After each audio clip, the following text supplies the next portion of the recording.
Okay, so we finally made it to part 3. If you missed part 1 and 2, I'll have those linked below. But to recap real quick, what I ended up doing was I competed in the Tactical Sniper Series, and then the following day I competed in the Tactical Carbine Series, which those two matches are essentially the same match. The only real difference between the two is that the Tactical Carbine Series has no pistol involved, whereas the Tactical Sniper Series is a 2-gun match. And so what I decided to do was kind of run an experiment with this rifle. So this is my Tabuk sniper rifle. If you're interested in the exact setup for each day, go ahead and go back to either part 1 or part 2, and I'll have the more in-depth overview of what I was using on that day. But basically what I did is I set the rifle up in a modern configuration, and then the next day I set it up in the classic configuration, so to speak. And so I wanted to see, was there a performance difference between the 2 days? And so we'll go ahead, go to the match footage. We'll directly compare each stage that was the same. So day 1 had 8 stages, day 2 had 6 stages, and then between the 2 days, there were 5 stages that were exact copies. So we can go ahead and directly compare stage to stage. So we'll go ahead and do that, and then come back and talk about how it all went. Interstellar. But it looks cool. That makes me mad if you're missing anything. If you won't go. So easy. Spotter ready? Shooter ready? Are you ready? Alright, stand by. Just the very top of the yeah. What's the difference? 4.5.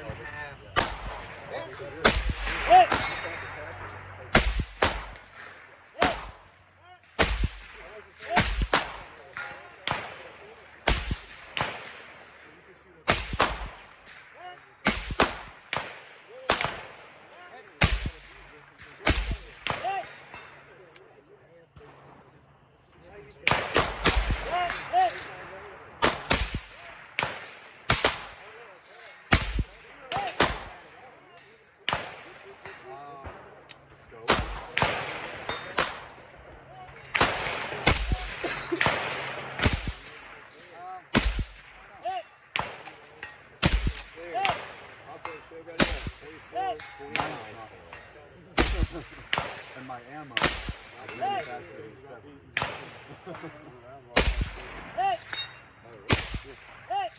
Yeah, it was, when you could still get it, it was like Yugoslavia and Soviet ammo. I got 1,400 rounds for $350. It was a great deal. And then I took a shot at it. Ready? Stand by. That's the one I wanted to hit. All right. Shooter ready? Are you ready? Stand by. Stand by.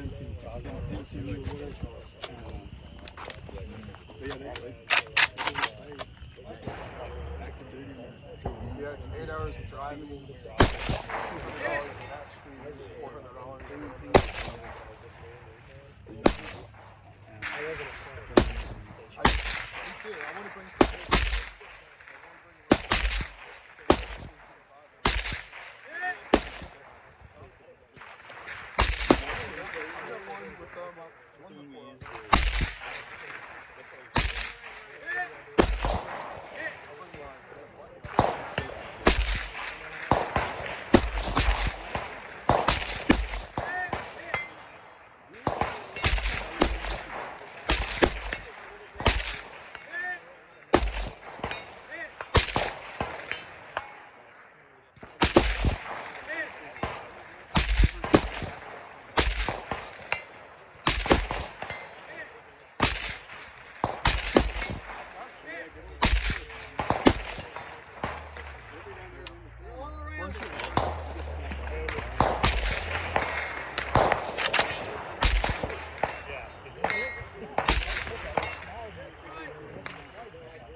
Time.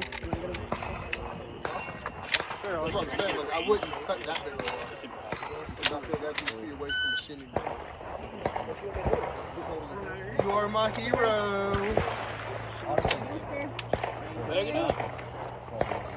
Dancing all around that darn party. Yeah, the wind, you can see the rod going. It's 5. I mean, there's 10. I'm not calling any hits for this one. Oh, I got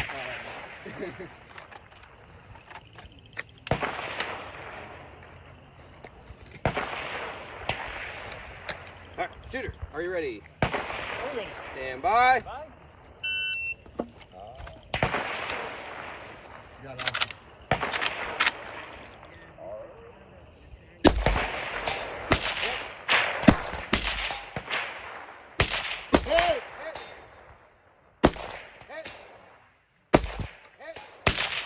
Hey! Check target. You skipped the second target. Hit! Hit! Hit! Hit! Hit!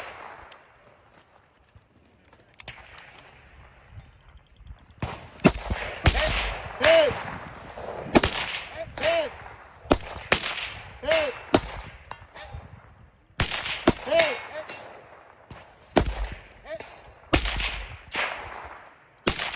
Hit!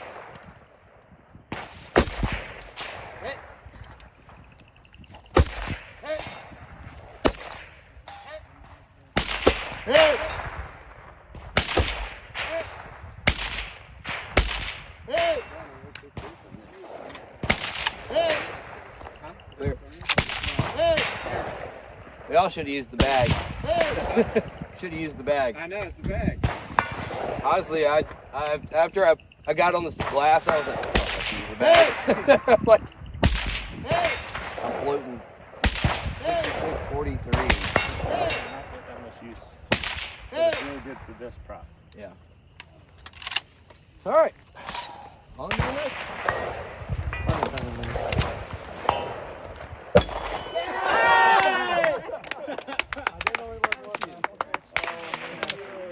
Oh, yeah.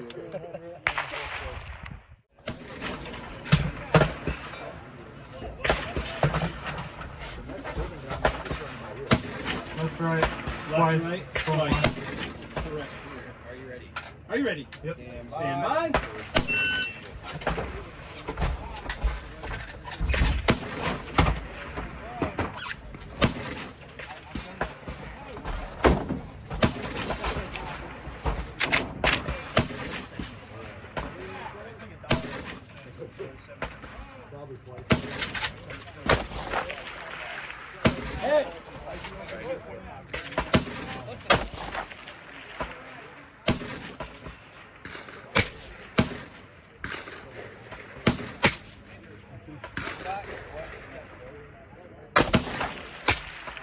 Slightly right.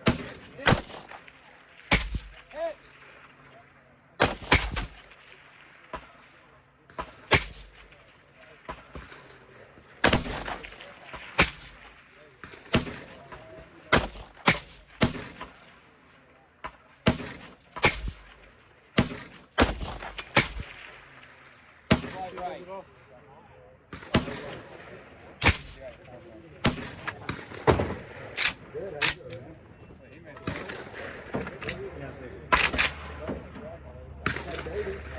So now, Hey! All right, I'm going to skip to the next torso. skipping to the final target.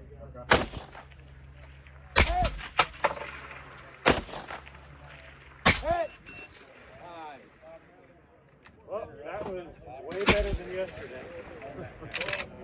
There you go. That was weird. I had a weird malfunction. Yeah. Shit, you hit him though. Good job, dude. That was a lot better than yesterday. I'll let you clear. Have fun, everyone. If you just thank you. Perfect, man. And you want me to take the rifle out the front? And you can step outside. You want to See, straight ahead, there's one target. kind of up to the right is a white target. And up to the left is a little white target. There's a little berm at the top of the hill with 2 white targets. Going near the car. Ready. Are you ready? Stand by. Shoot all those. Nobody's made it. That's what I've been told. Clear the rifle.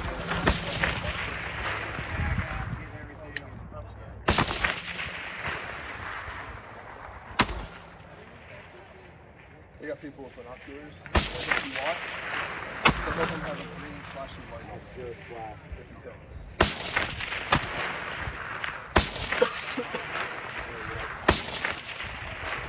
12 inches off of you, to the left, off of you, bottom left. Closest one is 14. Hey! The ones at the top of the hill are 560 yards.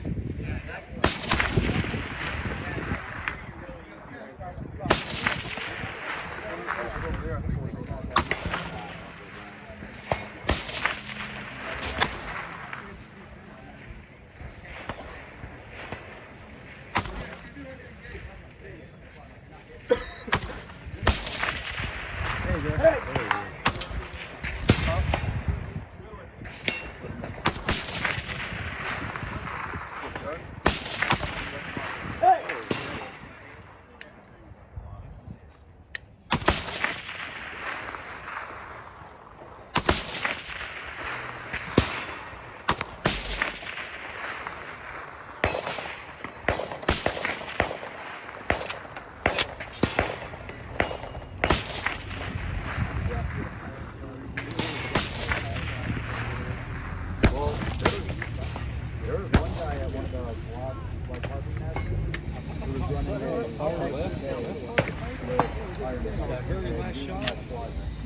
Okay, so after watching the footage back, the thing that stuck out to me the most was that, first of all, I was just simply slower on day 1. Now, I do want to point out real quick before I get too carried away, just because I was faster on day 2 doesn't necessarily mean that the classic setup is better. Part of the reason that I performed better on day 2 was definitely because I learned a lot on day 1 about the courses of fire.